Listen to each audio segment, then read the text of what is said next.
And just a little housekeeping before we get started. Dan, my buddy here, we love questions. So definitely fire questions our way.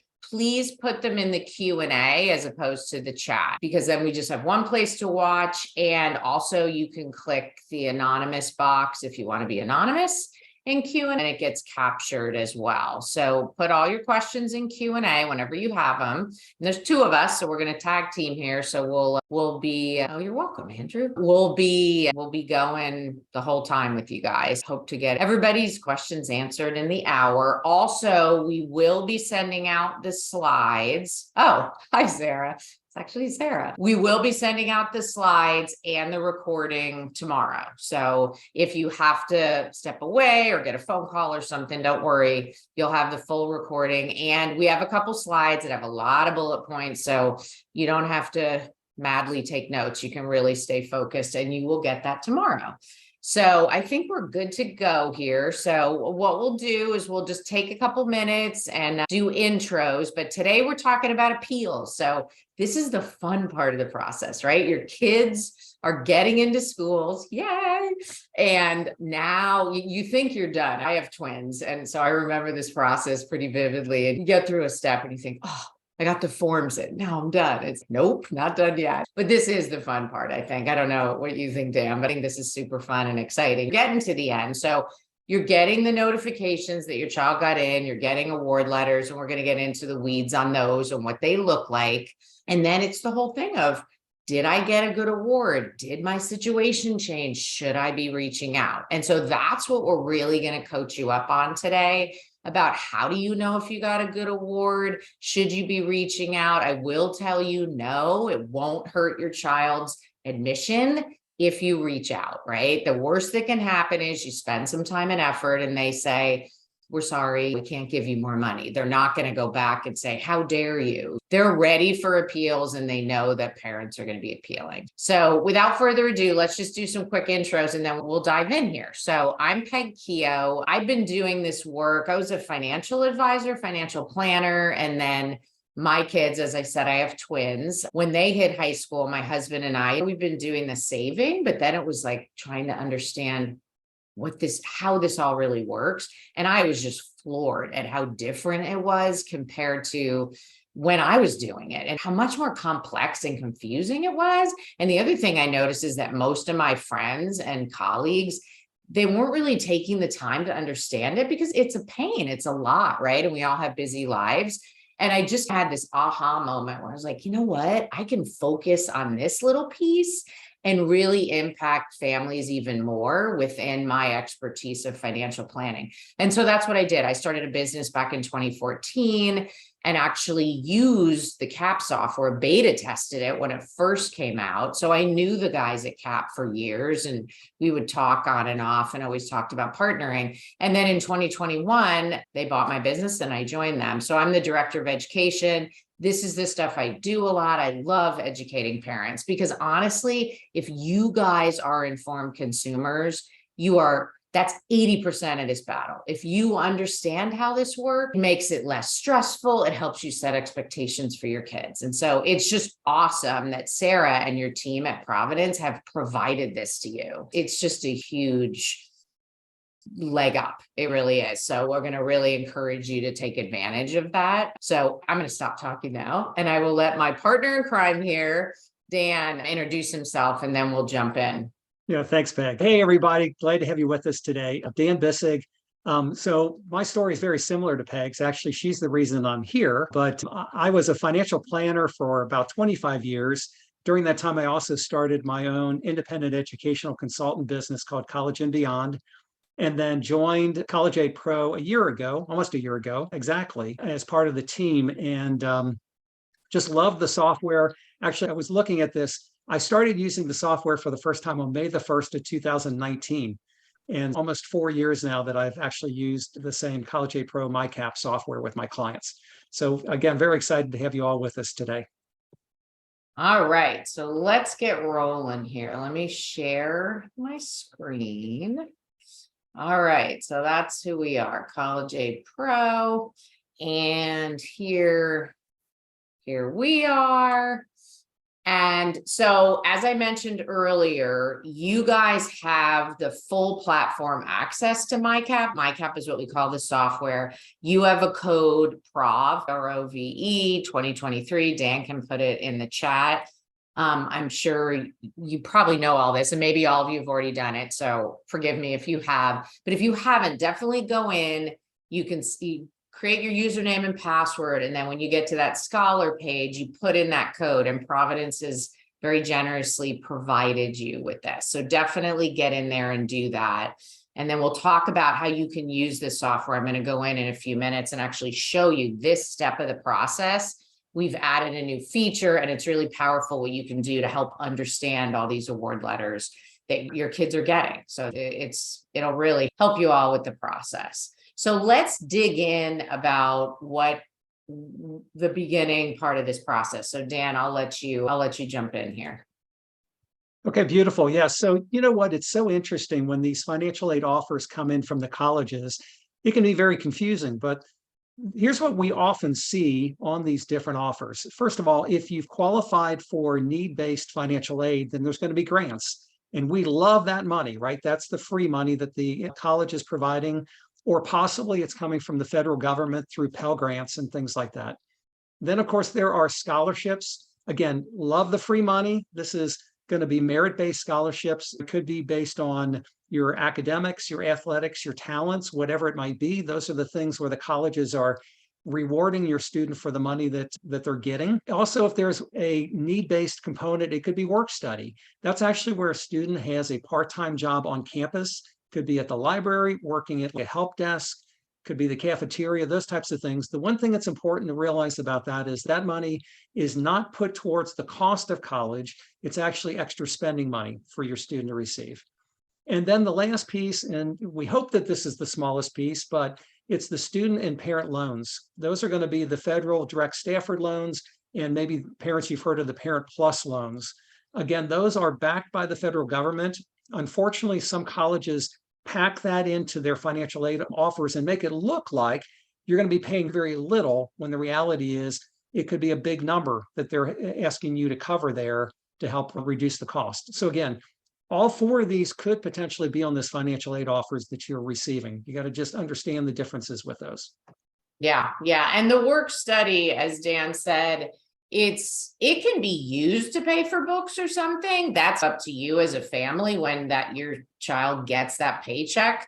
If that money goes toward pizza and whatever you decide, or if you actually are scrolling some of that away to cover travel or books or whatever you guys decide as a family. And then on the loan front, it's not on the slide, but you could potentially see state loans. And I'm going to show you an example of one school, and that's why we pulled it to show you where a school actually offers a loan it's a college loan. So there's different pieces there on the loan. And the reason why we have Stafford on this slide is that's the old name of the direct federal loans. And sometimes you still, less now because we're years out from that change, but once in a while you still see the word Stafford floating around. Okay.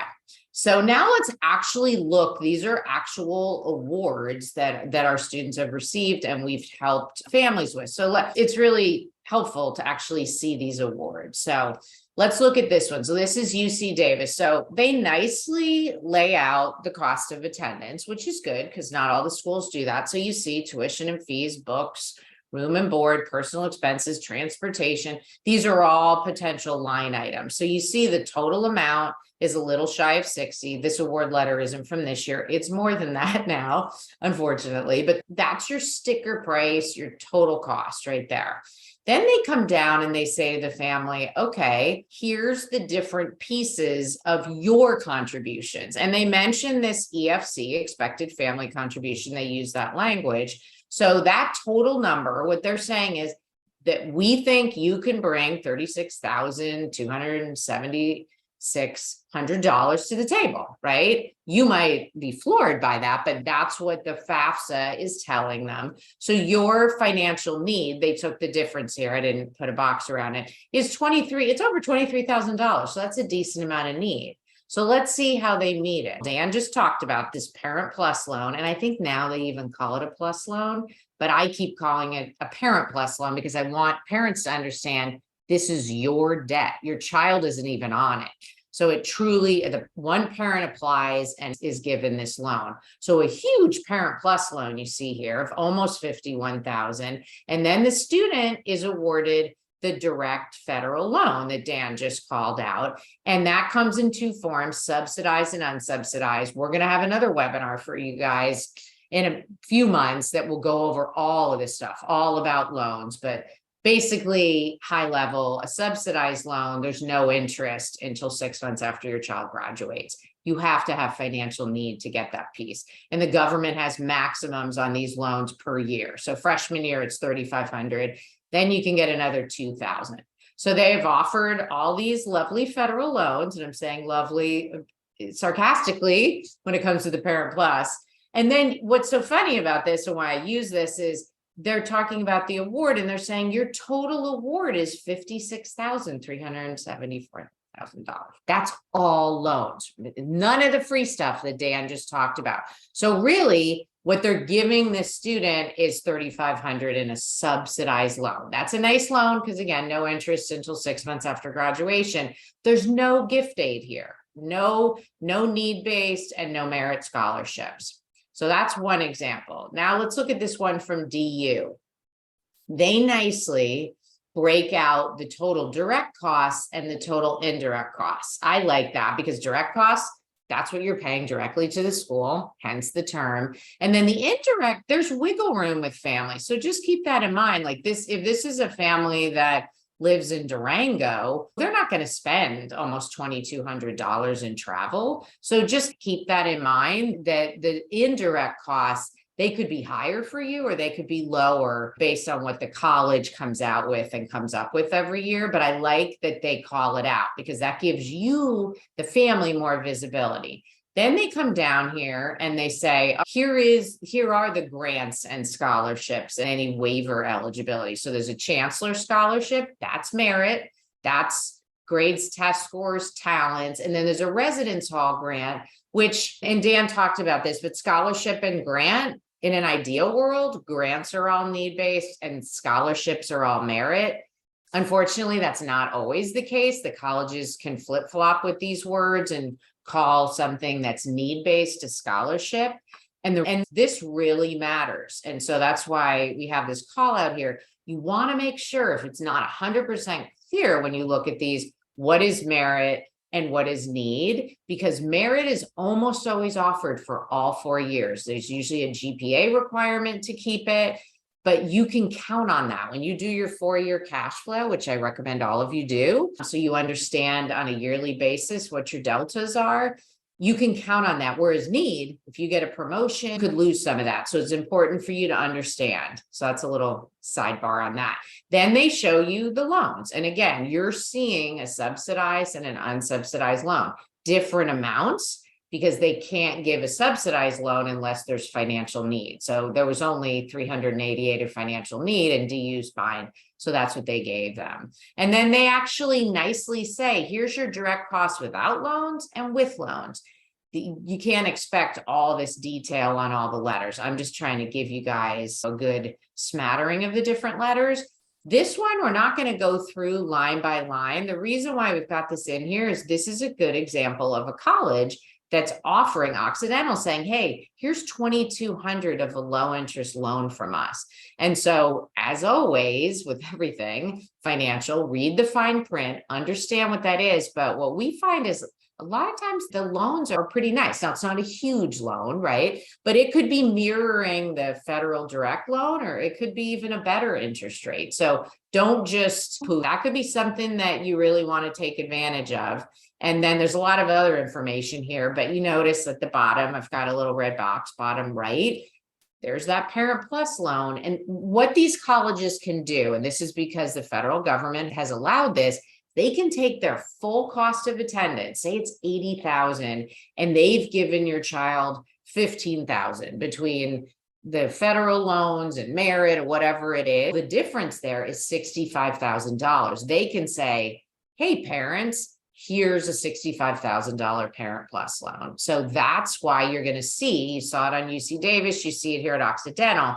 They're not calling it out here in the list like Davis did, but they are saying, FYI, you're eligible for almost 48,000.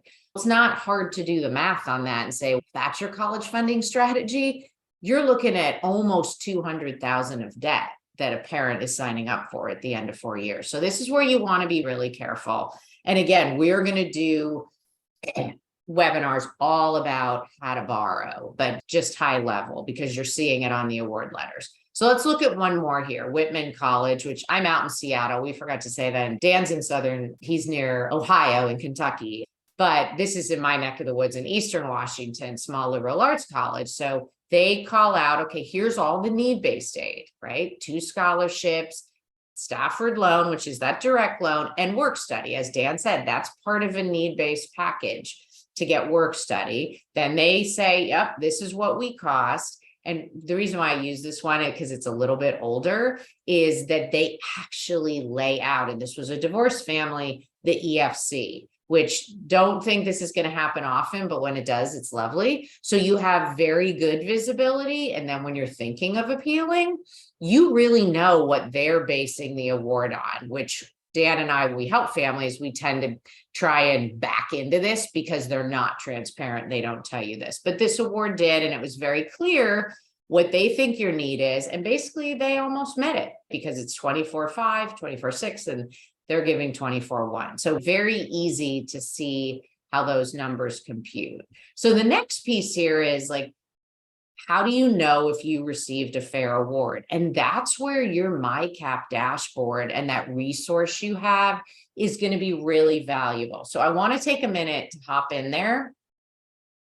I'm going to share my screen on my sample family here. And if you've set up your account, this looks familiar. If you haven't, don't worry about it. You can take care of that after the webinar and use that code that we gave you. So the first thing you want to do is you want to get onboarded. And if you have this message here, like my sample family does, you want to just go into your profile and make sure you have it 100% done. So it says here, hey, it could be a little better. You notice up here, this word profile, it says 97% complete. When you go in, you're just going to click on it and then you can hit edit. And when you're in here, we're going to highlight what's missing. And if things are zeros, you can just put 0 in. You can put 0 in and hit save because it's going to say that it's not done.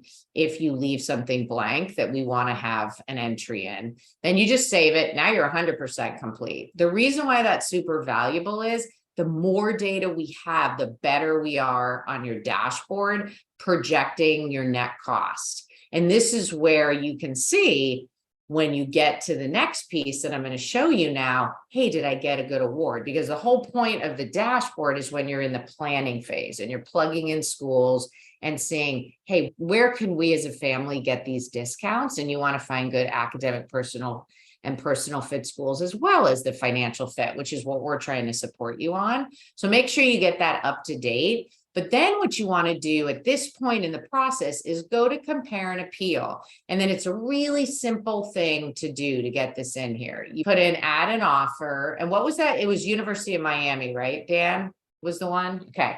So you type It's actually in Miami University. Oh, okay. That's what I forgot which one. Okay. It's okay. So Miami University in Ohio, not the one in Florida. Okay. You click on that. And so it finds it. And then you just hit select file. Now you need to have the file. You need to have it as a PDF, JPEG, or PNG on your computer. And then you just go in here. I've got my samples all here. You click open. There you go. It's right there. And then this is a new feature, and we're going to have an even better feature coming soon.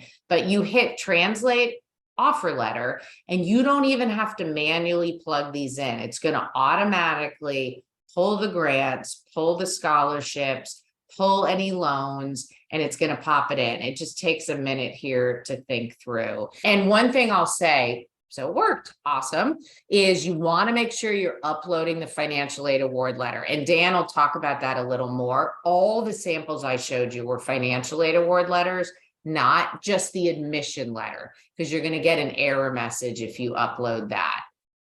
Okay, so then it's automatically putting in what was on that award letter.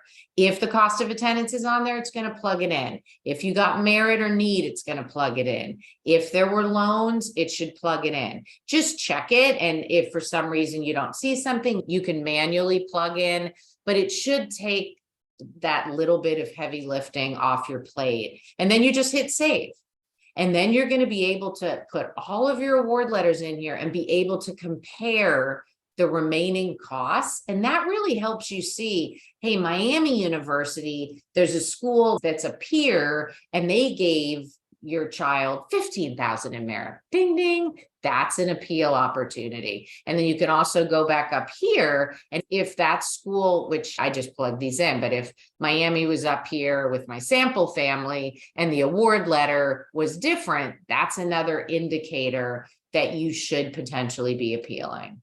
So let's hop back to the deck. And then we're going to talk about, because we already had a question early on, when should you appeal? What's a good appeal? So let's hop back over to the deck and we will jump in on that. I don't know why it went back. So let me scroll down here, get to where we are. And I am going to let Dan take over for a few minutes.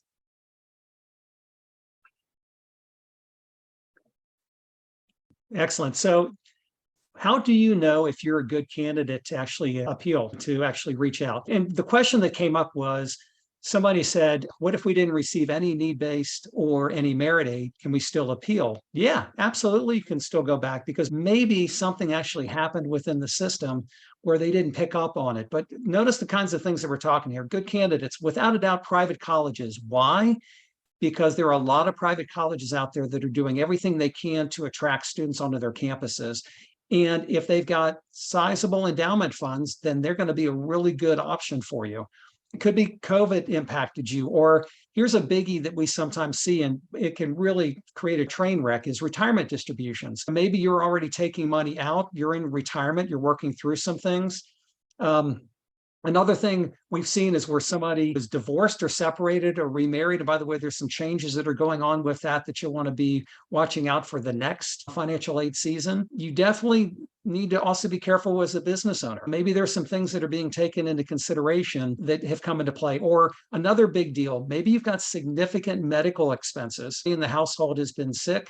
And while a lot of personal debt, meaning credit card debt and things like that, often the colleges won't care about, that's one area where they absolutely will. They'll actually take a look at that. Now, there's also a big difference between the federal methodology and the institutional methodology. For example, with the institutional methodology, those colleges do indeed take into consideration if you're paying for private schooling for other children, for example. So those are all definite reasons to look at doing an appeal. If there's, quite frankly, if there's been any kind of a significant change in your financial picture, from, for example, this last year, 2021's taxes are what were used for 2023 graduates, then you should absolutely go to those schools and have a conversation with them. Bad candidates for an appeal. Quite frankly, it's the state and public universities, okay? And the reason being is because if they've given you your student a merit scholarship, it's probably the best that they're going to get unless something's dramatically changed. Sometimes I hear families, and Peg, I bet you have too, that say, oh, but couldn't we go back after a certain time that maybe that they didn't get all the students that they hoped, and maybe they'll offer that scholarship to my student. Well, unfortunately, it's just not the case with the public or state schools. Another thing is a one-time distribution that may have taken place. Now, the one thing that we do know is this: if you did a rollover of a retirement account over to another retirement account, sometimes that gets flagged as income to you. And so you may need to go to the school and have those kinds of conversations. So just realize that if you've had significant, like a one-time distribution of money that came to you, that's really no way to get around that.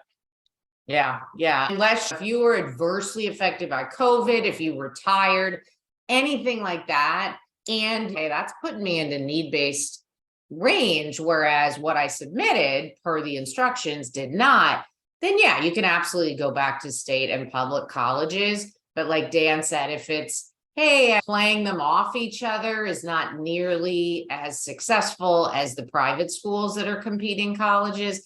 It's just the nature of the beast. So you really have to look at it before you're going to spend a lot of time, because Dan said you're most often going to be told, yeah, no, your award is what your award is.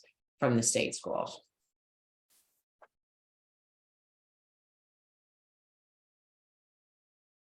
So when it comes to assessing your chances, you can see a number of things that we've got on the list here. One thing I will tell you, don't go into this thinking, oh, I'm going to go to this college and tell them that my MyCap account says XYZ, that I should get that. I wish it were that easy, folks, because it's not. But you know what you can do is that you can maybe take a look at the net price calculator, although we're not a big fan of net price calculators, but I have heard before where a college's net price calculator might show a particular number, and maybe you can use that as leverage. So where you may not be able to use the MyCap. What you can do for sure, make sure that you have a general sense of the other schools that your student applied to and how things shook out with that. Compare the other discount rates, the kinds of offers that you're getting from those other schools. And whatever you do, not procrastinate on this. That's a big deal. If you wait too long thinking that you're going to get around to it, and then you come up on that elusive May 1st deadline that a lot of colleges still use. It used to be called the National Decision Day. And while that's been knocked out of being used, there are still colleges that say, oh no, you need to let us know by May the 1st if you're going to accept our scholarship or not. So be very proactive as far as getting connected with the financial aid offices or wherever you've got to go to make that appeal.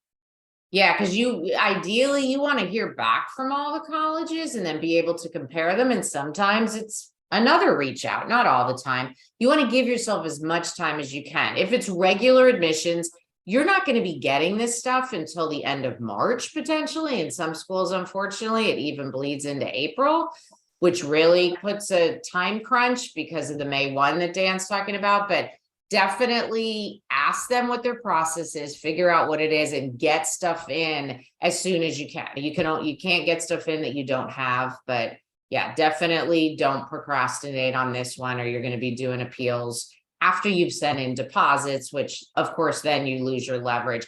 And the one thing, I can't believe I didn't say this, because if Matt were on with me, he'd make fun of me, but don't think of this as negotiating. In essence, that's what you're doing. You're having a conversation with the colleges, but you're not buying a car. So if you approach it like, I gotta get the best deal, the colleges are going to get turned off. So you want to do it in the way that you're having a conversation. And I'm going to talk about that in a few minutes. What we recommend is the strategy of how you do it, because the colleges really want to feel like, hey, if we give them some more money, that student's going to come. And they also want to feel like this is a family that we're enjoying interacting with, because they have a lot of families they deal with. And if somebody comes in really with a bully negotiate mentality, might be like, they have some grounds, but this other family is much nicer to deal with, right? There's a human element here. So just try not to think of this as you're not buying a car, in essence.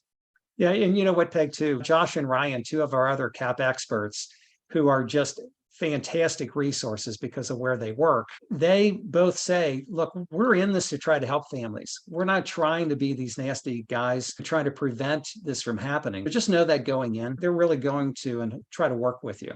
Yeah. Yeah. And just remember, guys, you're going to get these slides. So if Dan doesn't hit every one of these bullets, it's because we're talking around them already, but you'll have all of these as a resource to review again. Yeah, so just a couple of things here. We do believe, at least in our practices, that every single college needs to be your number one college. Okay, that's part of the process. Is if they know that you're really serious about trying to work with them. If they think you're just trying to game it, it could come out. But do everything that you can to convince them. So demonstrating that interest throughout the process is really important. Again, nurturing that personal relationship is critical. Don't take no the first time as the only answer. It's okay to go back and ask again. And again, be very courteous about that. Make sure that you're comparing those offers. And this is a biggie. When you're looking at institutions, there's a big difference between comparing a public versus a private school. But in the private sector, if you've got comparable schools that your student has applied to, then it's absolutely okay to share those schools and that kind of financial aid offer with those institutions. Use that as leverage to help you out. And also look at those 4, 5, and 6 year graduation rates, because that's really going to translate to what you're ultimately paying for your son or daughter to go to that school. Yeah, most schools post 6 year graduation rates, and they don't really have a giant in neon letters below, hey, this is our 6 year rate. They say this is our graduation rate. And if it's not what you'd like, that's not that's not an indicator to throw the school out. You just want to do some digging.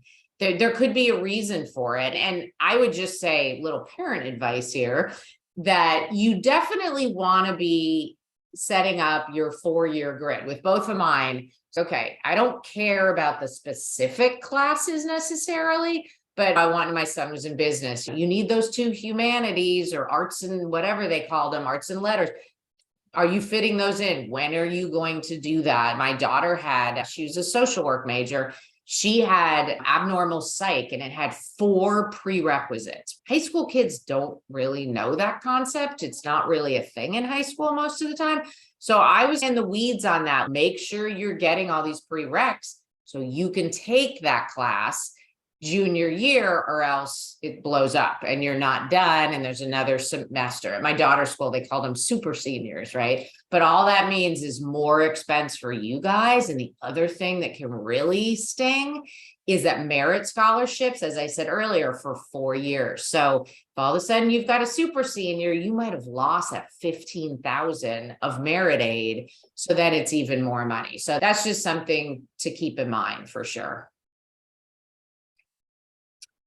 You want to hit this last bullet before? Yeah, I was hoping we would do that. Yeah. It's really important that you're appealing to the right department. Admissions is normally going to be for those merit scholarships, and financial aid is going to be the need-based side of the equation. Sometimes colleges get a little bit creative and they'll put people in the same departments, but the easiest way to do it is look at who signed at the bottom of the letters that you received or that your students received. Who did it come from? Is it coming from admissions or financial aid? So that then you know where to go and ask the questions. Yeah, that's super important. And even when you're going into MyCap and you're uploading your award, like I showed you, we have people you get that letter from Office of Admissions that says, congratulations, and you've been awarded a chancellor scholarship worth $100,000. They're basically telling your child, hey, you got $25,000 a year. That's the merit piece. That's not the final award. So you can't upload, you'll get an error message. If you upload that to MyCap, you will get an error message. So you need to wait for financial aid to do their thing. So basically admissions will tell financial aid, hey, this student was admitted, because you're submitting financial aid forms before you know if your child's going to be admitted. So they've got those sitting there. And then the merit comes in. They take that into play. Is there any need we haven't met? What about loans? What about work study? The best way to know the difference, like Dan said, you'll see Office of Financial Services on there, Office of Admissions, but also if you see loans, any type of loans or work study, that's your signal. This is a financial aid award letter. So make sure you're uploading those and comparing those, because the admissions letters are part of it, but it's not the full enchilada, basically. So that's one more thing I was going to mention too. Don't forget that it's possible that these offers have come in and maybe your student just didn't realize it. A lot of times these colleges are sending them through their student portals now. So make sure that you dive in there and check to see whether those financial aid offers have indeed been processed. Yeah, I'm dating myself. My kids would get stuff in snail mail. Is it a thick package or is it a little thin ding letter? Oh, Nowadays, so much is done electronically, and they'll have that portal and there'll be admission stuff in there, and there's always a financial piece. And that's one thing to say too, some parent advice on this. The colleges will a lot of times be emailing. And I know kids, even my kids that are older than your kids, email's kind of antiquated, right? They've got to stay on top of their email. And if they get something they don't understand, just say, forward it to me, because there could be really important stuff, not just around this piece, but other things. Once you make your decision, there could be emails coming about, hey, you need to take this math literacy thing to see where you place in math or English composition or whatever. They're going to be communicating that way. And they might not, these kids, they're getting to that next step to be closer to adulthood. They might not pester them. They might send it. And if you don't do it, opportunities could be lost. So you want to make sure your kids are on top of that email for sure.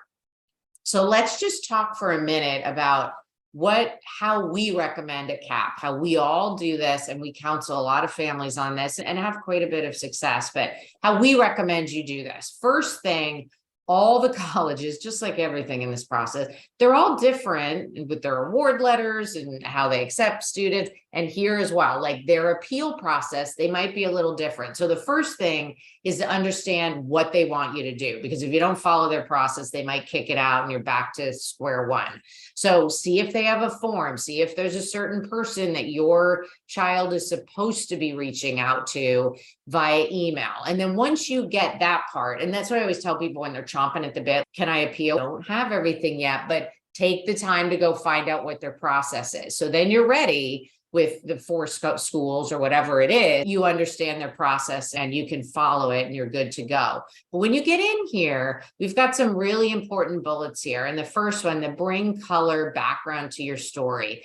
As Dan said earlier, Ryan Callahan and Josh DeMeo, they're 2 of our CAP experts. Ryan used to run financial aid at Boston College. Now he's at Harvard School of Medicine. And Josh is at MIT in the Sloan School of Business Management, head of financial aid. So they're awesome for us because we're out here and they're behind closed doors. So they really know. So it's, as Dan shared, I mean, it's so valuable for us being in the industry, as long as Dan and I have to have that kind of backdoor. And then it's helpful for you guys because we can share it with you. But they really want to help families. So this is when you don't want to be shy. If there's something going on in your family, if there was financial strife or whatever it is, excessive medical expenses, anything that they are not going to know, this is when you want to share it. You don't want to write a novel, but you want to adequately share it with the school because they want to understand your situation. And if there's a real valid reason to up the ante, a lot of times they will. So just make sure you bring color to your story and why you're reaching out. You also, not in every case can you have a specific ask, but in a lot of cases you can. And this comes up a lot when you're applying for extra merit. And this happens a lot where you have competing colleges and one school gives 12,000 and one gives 15 and one gives 18. And so you've got room there to reach out to Office of Admissions, like Dan said, and say, hey, you were really generous. I really want to come here, but XYZ school gave 18,000, and say you're appealing to the school that offered 12.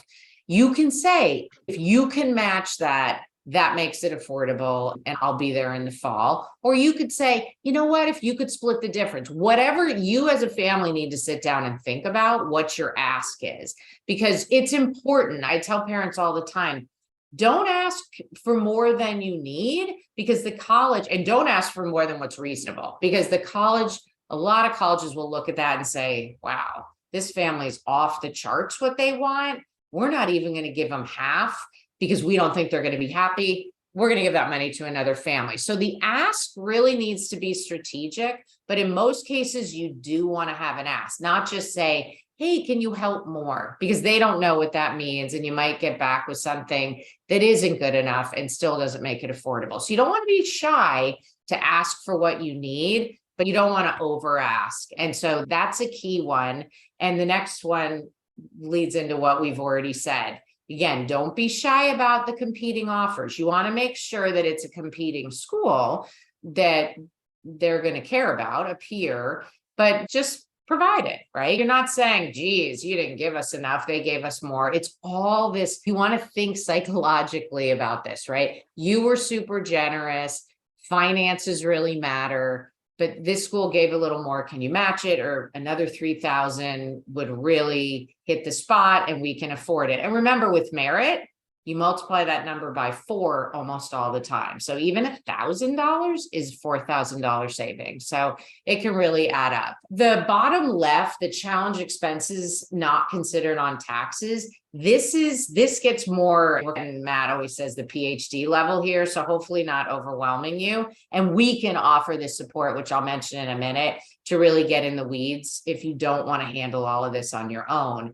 But especially business owners, which Dan mentioned earlier, if you have a complex tax return for a certain reason, certain colleges that require the CS profile, a lot of the private schools, they're going to get all of your tax returns if you have corporate returns, and they're going to dig in there and they're going to see your deductions. Depreciation is a big one where they'll say, we're throwing that out. And you might have big depreciation deductions, on properties and stuff, and they throw it out, and all of a sudden your income's higher than what your actual income is.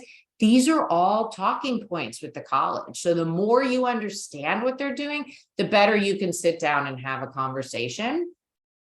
And being persistent is important in life, right? But in this scenario, it's no different. And persistent and courteous, as Dan said, not rude, but just persistent. You can reach out again. That can happen. And the worst thing that happens is that you don't get any more money and you're out a little time and effort. But the more you reach out throughout the whole process with admissions, a lot of schools really track interest, because what you got to understand here is, for these colleges, it's not the subject of this webinar, but it's all about their net revenue. They know they're not going to get sticker price from every family. They will. So they'll have some full pays, and they'll have some kids where they're subsidizing most of it. And then they'll have families all in between. That's what they care about. If they cost 60, but you're going to pay them 40, that's 40 in their pocket. And they have yields, and they figured all this out. It's really big business. So if it seems like your child is going to come based on the appeal, they're going to be more likely to give you that money. And that leads to this last in the bottom right corner, which is probably the most important in my mind, is the student should lead the charge most of the time. And that leads into what I just was saying, is that if the colleges feel like parents are just trying to get the best bottom line in a bunch of different schools, and that's what they're going to go by, it might be less successful. But if they feel like, wow, this student, we are really the #1 school. This kid wrote us an email or a letter that told us about the first time they hit campus and how they sat in some class and they love this professor, whatever it is, right? It could be a whole bunch of stuff. And it really strikes a chord with them. Like, this kid really loves us. They're going to come. You have this student, and you have to tweak this depending on your family situation. But we usually recommend that the student leads the charge with an email or whatever the process is, and say there's a need-based component or a change in income. The student can reference that in their letter or email and say, hey, I've attached a letter from my parents or my mom or my dad or whatever, giving you more detail. And then there's a 2-piece here, because you're not going to have your child get in and talk about some COVID thing that happened. It's just a little weird and awkward, and kids might not even be something that you want your child to know in detail, right? I know I probably wouldn't. But student leading the charge. If you're visiting, I just talked to a family last week. I said, you're going, even better. Go to Office of Admissions, go to the need, make an appointment, go to financial aid if you're doing visits, and talk to them face to face. But you don't want your child off on a tour or something. You want them involved in this so that school can really see how much they love this school and how much they really want to come, because they're going to give you more money. They want to feel like they're going to get that net revenue back, and you're going to actually come and pay your share, bottom line. So that's really what we recommend. At the end of the deck that you will get, there's actually a few letters in there that you can look at to see the language and the wording. But even for the parent letter, like, you want to start super positive. Like, my child's so excited, and end it on a positive note. Get into the nuts and bolts of stuff and be brief. But I love bullets, because income was this on the FAFSA or CSS. It's actually this now, or last 2022, it was this. Very concise so they can get a good picture if it's that sort of thing. But just end an emotional note and start with one, because that's what's really going to help. So just real quick here, we want to show you about an appeal this year already that was done on an early decision. So before the appeal, this was the Occidental Award. So the student got an honor scholarship. So obviously that's merit. And they got a pretty big chunk, almost $22,000 of a grant. So there's definitely need with this family. And then work study as well, which is need. But the total gift aid, so no loan, no subsidized loans, was a little bit over $34,000.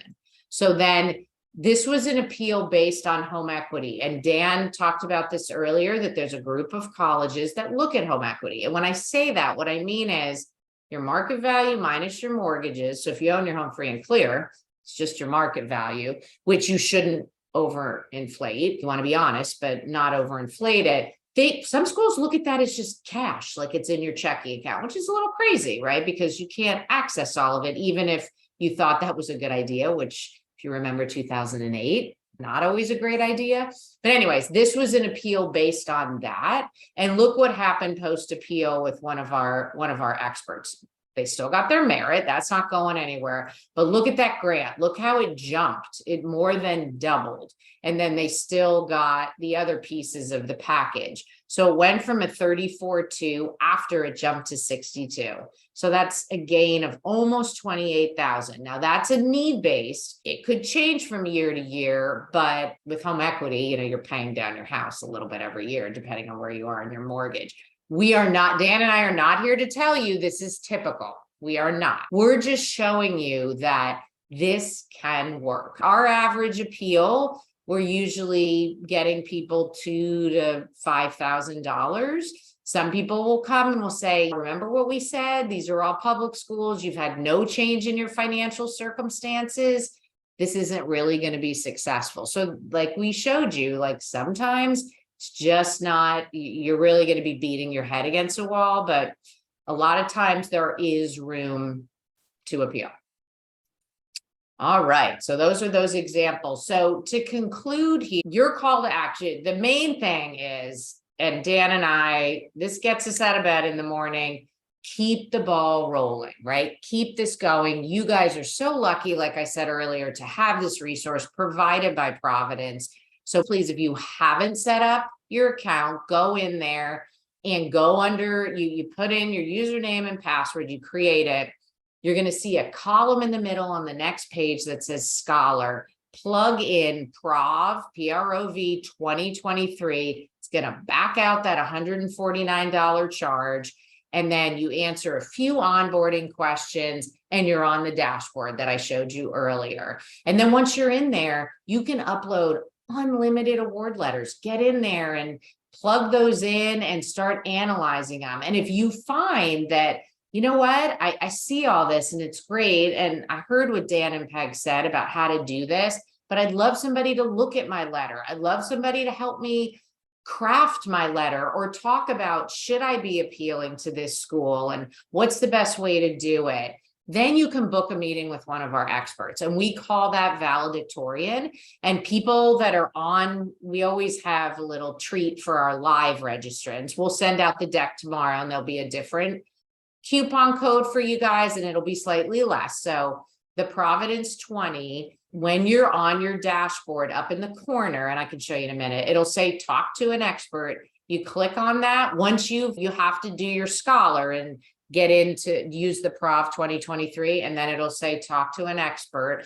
Go in there, plug in that. It'll take the $299 charge down to $239.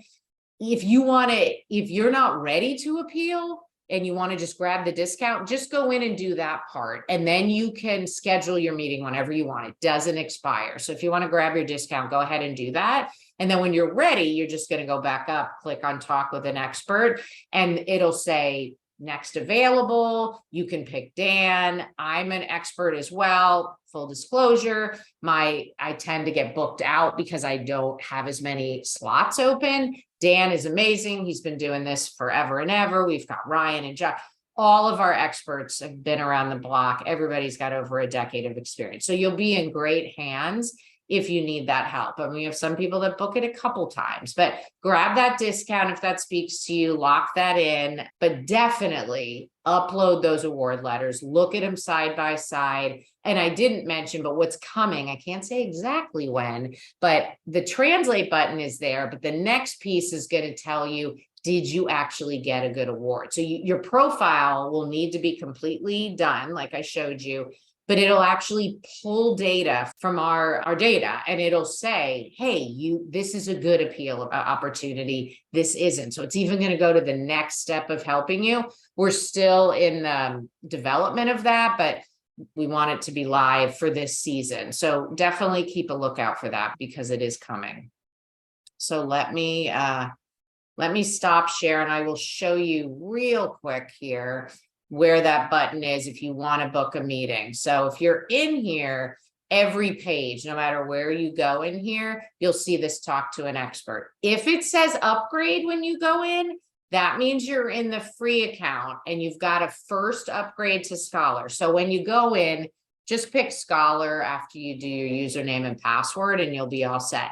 But if you have any questions, all you need to do is email support@collegeaidpro.com. Dan, if you could just pop that in the chat and just do us a favor and say, hey, I'm a parent at Providence Academy, because we'll know that you have Scholar for free, and then we'll be better. We have a support team that does nothing but answer those emails during the week, during the business week. So you'll get an answer very quickly. So if you have any questions about that or uploading your award letters, any questions, definitely don't be shy. We are there to answer your questions. So do we have, we're at about 5 minutes. I see a bunch of stuff in chat.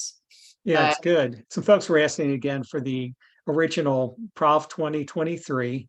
And then I also slacked in there the Providence 20 code as well. And then the support@collegeaidpro.com for everybody. All right. Looks like we got all the questions answered. Yep. Yeah. So enjoy this step of the process. And then the next step, which we'll guide you through, is really once you choose the school, okay, when should I use my 529s? If loans are part of my strategy, what's the difference between the loans? And there's not one answer. It's really dependent on families, but that's cart before the horse. You want to focus on this piece and get those appeals in if applicable. And we would love to help you. It's, I think for a lot of us, this is what we really love because the kids are in, and it's so gratifying to help families. Kind of some schools, no slam on them, but they will deliberately under award sometimes. And all that needs to happen is a reach out. And they know that a lot of parents, how could you understand this whole process? There's just so much to understand. That's why we're here to support you. So yeah, and don't be afraid to appeal, folks. Don't be afraid to do it. You're supposed to be able to do that. If you've got a legitimate reason as far as what's going on, don't be afraid to ask. yeah, Because you may have been under awarded by something that's totally out of your control. You may not even realize that you were under awarded until somebody dives into your financials and it's like, oh yeah, you should have gotten some money after all. Yeah. And realize too, even if you've got an early decision, I have a family now, early decision too. So that's still going on. And you can still appeal. You can still appeal, especially if you realize you're under awarded. So take advantage of that step in the process. And great to be with you guys today. Everybody have a great rest of the day, and we will see you next time. Bye, everybody. All right. Bye, Dan.